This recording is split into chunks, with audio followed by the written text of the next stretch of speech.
Assalamu alaikum, peace be with you. Alaikum salam wa rahmatullahi wa barakatuh. Now, what'd you just say? You said something in Arabic. What's that all about? That's peace be upon to you also. Yeah, that's with the greeting of all the And prophets. the mercy of Allah. And the mercy of God, huh? Mercy of God.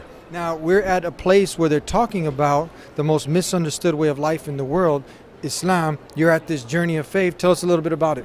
This is the third conference, the third year that they're having this conference, Journey of Faith. And the idea is to get the knowledge out there to the Muslims and even non-Muslims.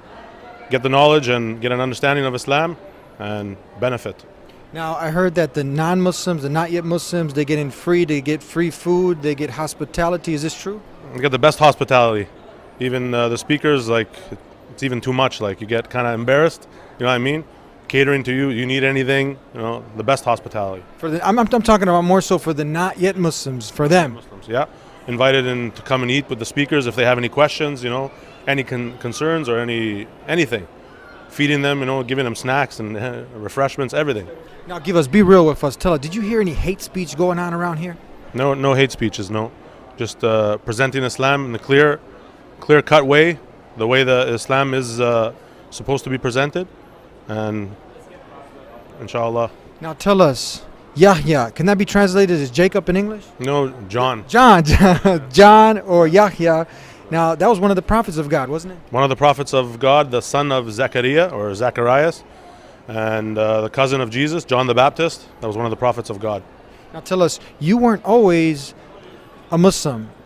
A Muslim like Jesus, Moses, Abraham is one who consciously submits not to a man, to a monkey, but to the creator of the heavens and earth. You weren't always a Muslim. You were a Christian?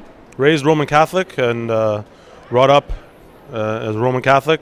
I started to even go to different churches and investigating and tried many of the churches and just couldn't find anything that I was looking for. Father, Son, Holy Ghost, Trinity, salvation, in the death of Jesus, God coming down, committing suicide. Is this something that you believed before? This is not what I believed before, and that's one of the reasons why I actually was attracted to Islam. And even when I found the Quran in English translation, I found Islam. I said, this is what I actually am about. Like, this is what I believe already. So you didn't believe in God being a man. Now, we love our brothers in humanity, and sharing is caring, so we just want to clear up the confusion, because many people are confused about this triune thing. And I've talked to many of the DDs, people who have gotten master's degrees in divinity, and they couldn't figure it out. Can you figure it out? There's something that, you know, you were able to put together with this whole Trinity thing? I couldn't figure it out, and like I said, I even used to read the Bible, like, you know, extremely concentrated on Jesus' words. I wasn't getting that Jesus was God. Jesus was part of the Godhead, even stuff like that. Jesus was a prophet. Jesus was a messenger of God, you know, saying that I and the Father, or the Father is greater than I. Things like that, like, you know. This is what I was reading. This is what I was getting. And when I found Islam, this is what I was all about already. Now, how did you stumble across Islam with all the other religions? Why didn't you become a Buddhist, a Sikh, a Hindu, a fire worshiper, idol worshiper? How did you come, or did you try these out? And what happened, and what led you to accept that there's only one God, there's no God but God, and Muhammad is the messenger? Actually, it was, some people would say, probably kind of strange. Like, I didn't know any Arabs. I didn't know any Muslims. I didn't know anybody who was on this religion. I didn't even know there was an Islamic center in my city. I started reading the Quran one day. I found it in the library, the public library, started reading it. And I actually, started calling myself Muslim for about a year before I knew anybody, before I met anybody. And I said, this is what I already believed, like, before, about Jesus, about life, like, about how God is, who God is.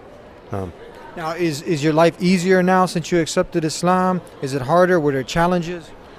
Life is, I think life is in general, life is a test. We know from the Quran, and we know from the religion that life is a test. This dunya is a test, this life. But you find something now, for me personally, I found something now. I found a meaning of life. I found a purpose in life. Why am I here? And I found an end, like an end to the journey. That after we leave this life, it's not just all about, like, you know, going to the dust, as some people might say, or even reincarnation and all. No, there is a final abode or a final journey that you're coming to. Everything, this cup is in sincere submission to the one who created it, because it's following the rules of gravity. By definition, this is how we can say that Islam has been here since the very beginning of time.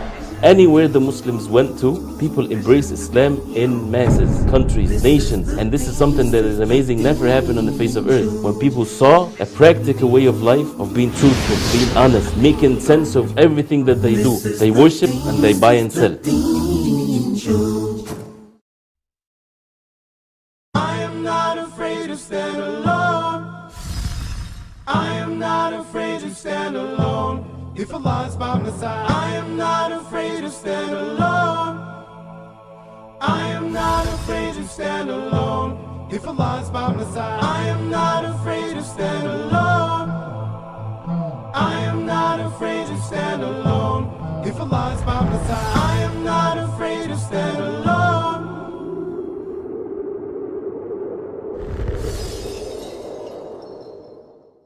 Now, some people don't know about the wonderful reverence that we have towards Jesus, peace be upon him.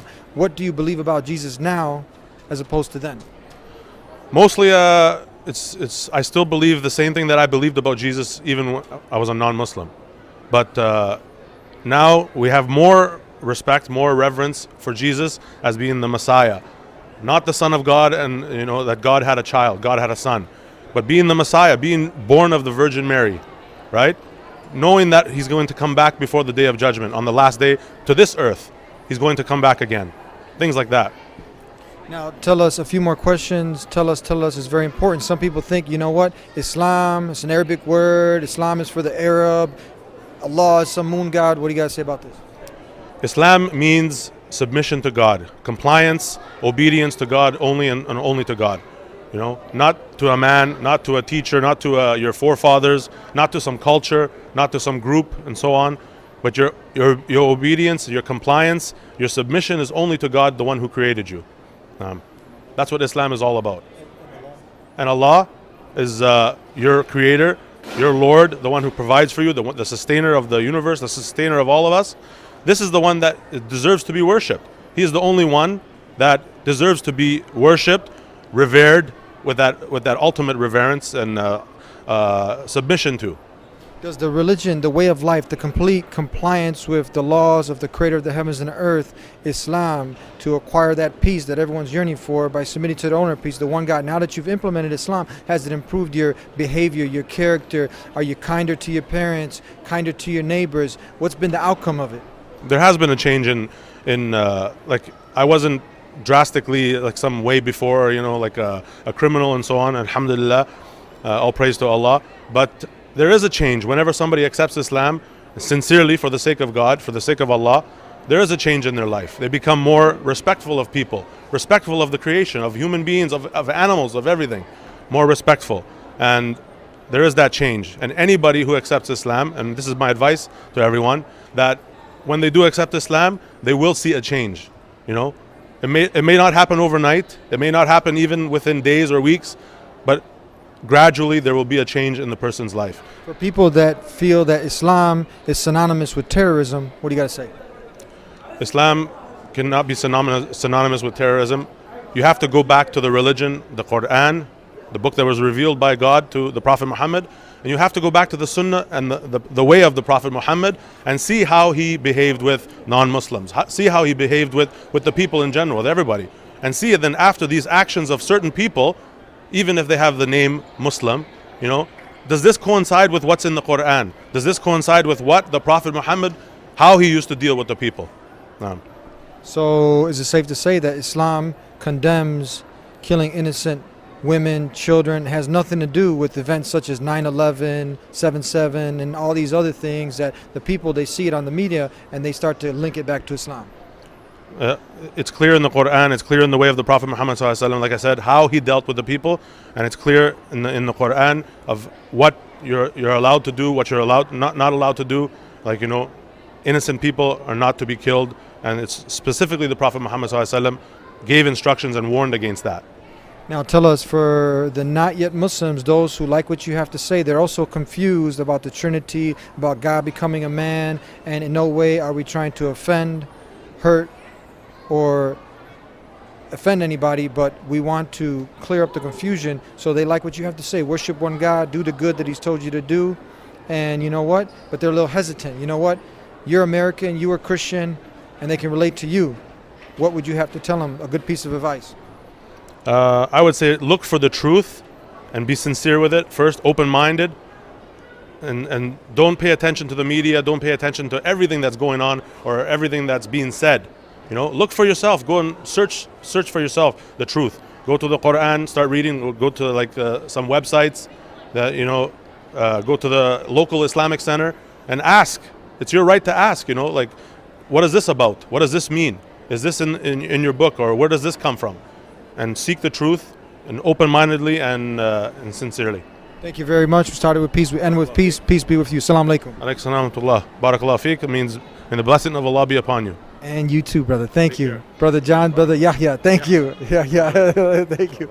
And you got to hear it here on the Deen Show. If you want peace, go to the owner of peace.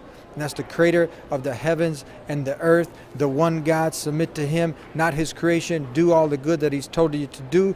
Don't worship a man or money or women or power. Don't succumb to that. Don't succumb to your lusts and desires. Submit yourself wholly to the one who created you and live a righteous life.